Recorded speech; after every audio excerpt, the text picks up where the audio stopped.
గ్రామీణ ఉపాధి హామీ పనులను పరిశీలన చేయడానికి ఈరోజు ఒల్లూరు మండలం అమ్మవరం గ్రామంకు రావడం జరిగింది.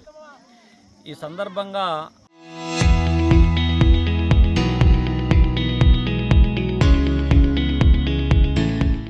జాతీయ గ్రామీణ ఉపాధి హామీ కూలీల యొక్క సంస్థాగతమైనటువంటి సమస్యలను అడిగి తెలుసుకోవడం జరిగింది.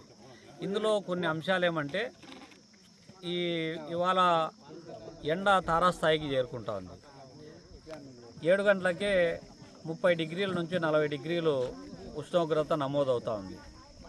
ఎండల కాలము ఇది వరకు ఏం చేసేవాళ్ళు అంటే మజ్జిగ సప్లై చేసేవాళ్ళు, నీళ్లు ఏర్పాటు చేసేవాళ్ళు, టెంట్ ఏర్పాటు చేసేవాళ్ళు, ప్రాథమిక చికిత్స అందుబాటులో పెట్టేవాళ్ళు.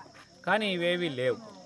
పైగా ఇది వరకు ఉపాధి హామీ పథకంలో ఉన్నటువంటి అధికార యంత్రాంగమే వీళ్లకు కావలసినటువంటి మెటీరియల్ ఏవైతే గడపారలు, పికాసులు, తర్వాత టబ్బులు ఇవన్నీ కూడా సప్లై చేసేవాళ్ళు. అవేవి కూడా లేవు. ఇవాళ ఉపాధి కూలీలే వాళ్ళ ఇండ్ల దగ్గర నుంచి టబ్బు, పార, తర్వాత గడపారలు, పికాసులు ఇవన్నీ కూడా వాళ్ళే తెచ్చుకుంటున్నారు. పోను రాను ట్రాన్స్పోర్టేషను కొంత వీళ్ళకు సౌకర్యంగా ఉండేది, కానీ అది కూడా ఇవాళ లేదు. ప్రతి అంశము కూడా ఇవాళ జాతీయ గ్రామీణ ఉపాధి హామీ కూలీలకు కావలసినటువంటి మౌలిక సదుపాయాలన్నీ కూడా సమకూర్చడంలో ప్రభుత్వము తీవ్రమైనటువంటి నిర్లక్ష్యం ప్రదర్శిస్తూ ఉంది. ఇది ఒక భాగమైతే, జాతీయ గ్రామీణ ఉపాధి హామీ పథకము ఉద్దేశము 2004కు ముందు ఈ దేశంలో విపరీతమైనటువంటి కరువు, వలసలు, ఆత్మహత్యలు పెరుగుతున్నటువంటి నేపథ్యంలో గ్రామీణ కూలీలకు కనీసం 100 రోజులు పని కల్పించాలా, లేకపోతే ఆత్మహత్యలు పెరుగుతున్నాయి, వలసలు పెరుగుతున్నాయి, వీటిని వారించాలంటే ఖచ్చితంగా వాళ్లకు పని కల్పించాలనేటువంటి ఉద్దేశంతో 2004లో అధికారంలోకి వచ్చినటువంటి యూపీఏ 1 ప్రభుత్వము, మన్మోహన్ సింగ్ ప్రభుత్వము ఆంధ్రప్రదేశ్ రాష్ట్రంలో బండ్లపల్లి దగ్గర ఈ పథకాన్ని ప్రారంభించారు. ఆ పథకం ప్రారంభించినప్పుడు 100 రోజులు కల్పించాలా, వీళ్లకు 100 రూపాయలు కూలీ పడేటువంటి పద్ధతిలో ఆ రోజు ప్రారంభించారు. కానీ కాలక్రమేణా దీన్ని ఉపాధి హామీకి సంబంధించినటువంటి నియమ నిబంధనలలో సమూలమైనటువంటి మార్పుల పేరుతో ఇవాళ దాన్ని నిర్వీర్యం చేయడానికి ప్రయత్నం సాగిస్తూ ఉన్నారు. ఇవాళ మోడీ ప్రభుత్వం వచ్చిన తర్వాత ఏకంగా జాతీయ మహాత్మా గాంధీ జాతీయ గ్రామీణ ఉపాధి హామీ అనేటువంటి పథకం పేరునే మార్చేసినారు. మహాత్మా గాంధీనే లేపేసినారు. పేరు ఒకటే కాదు. ఇవాళ కేంద్ర ప్రభుత్వం ఇచ్చేటటువంటి ఇది వరకు 90% నిధులు ఇచ్చేవాళ్ళు, రాష్ట్ర ప్రభుత్వం 10% నిధులు భరించేవాళ్ళు.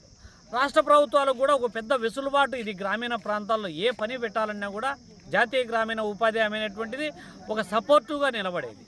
కానీ ఇవాళ కేంద్ర ప్రభుత్వం 90% నుంచి 60%కి తగ్గించే 40% నిధులు రాష్ట్ర ప్రభుత్వాలు భరించాలా అనడంలో అంటే దీన్ని ఒక ప్రణాళికబద్ధంగానే పక్కాగా దీన్ని నిర్వీర్యం చేయడానికి, రద్దు చేయడానికి కావలసినటువంటి కుట్రలు, కుతంత్రాలు మోడీ ప్రభుత్వం చేస్తూ ఉంది.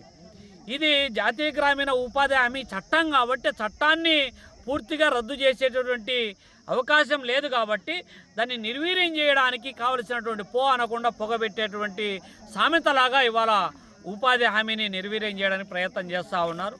కాబట్టి ఈ జాతీయ గ్రామీణ ఉపాధి హామీకి సంబంధించినటువంటి నిధుల కేటాయింపు ఇది వరకు 90% నిధులు ఏదైతే ఉండిందో అదేవిధంగా కొనసాగించాలి.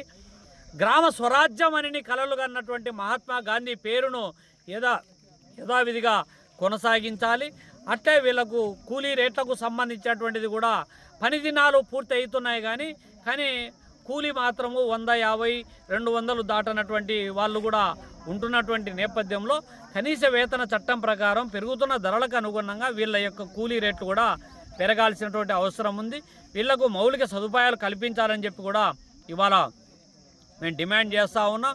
దీనిపైన ప్రభుత్వం పైన ఎంపీడీఓ ఆఫీసుల దగ్గర, జిల్లా కలెక్టర్ కార్యాలయాల వద్ద అవసరమైతే రాష్ట్ర వ్యాప్త ఆందోళన, అవసరమైతే దేశవ్యాప్త ఆందోళన కూడా శ్రీకారం చుడతామని చెప్పి సందర్భంగా హెచ్చరిస్తూ ఉన్నాం.